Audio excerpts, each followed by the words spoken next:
I'm Rebecca Lawrence, and tonight we're going to show you just how easy it is to find out what pipes are below ground before you dig, and why you need to know. That story coming up on Global News. With so much construction going on in and around Kelowna, natural gas lines are being damaged all too often, creating a danger for the public. It's booming and there's a lot of activity. So if there's a lot of activity, one could assume there's going to be a lot of damages. So much so that the city is among the top 3 in the entire province that sees the most natural gas line damages. We're the third largest number of hits in the province behind Surrey and Vancouver. With that in mind, Fortis BC is reminding homeowners and contractors to exercise safe digging practices.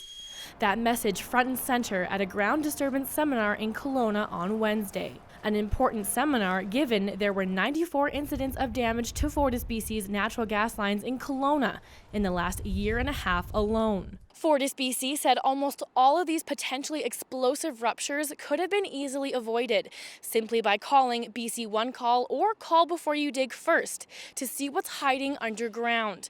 Not only is it important for safety, but it's the law. Fortis officials say the process is quite simple. A phone call before you dig, and then what they'll do is they'll provide you with the job package. The information package includes a layout of what's underground on the property, including Fortis BC gas lines and any other infrastructure belonging to it and BC Hydro. And you're unable to locate it, then you phone back in there and just say you request a physical locate, and then the Fortis representative will come out there. Fortis is required to have the underground information in no more than 2 days.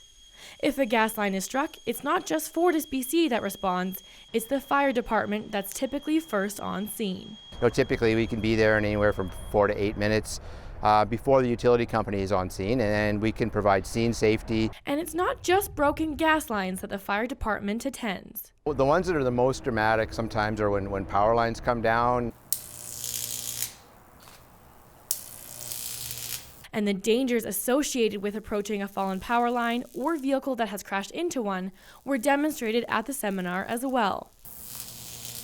What we're showing here is we're able to energize the power line and show how that electricity goes to ground, show how our bodies don't like electricity and why we need to stay away from it. Hadley using a hot dog to demonstrate just how easily one can be electrocuted. Touch potential, when you touch something that's energized, the energy goes through your body to ground. That could be very tragic. Everyone being reminded to stay at least 10 meters back from a down power line and to call 911 immediately. Rebecca Lawrence, Global News, Kelowna.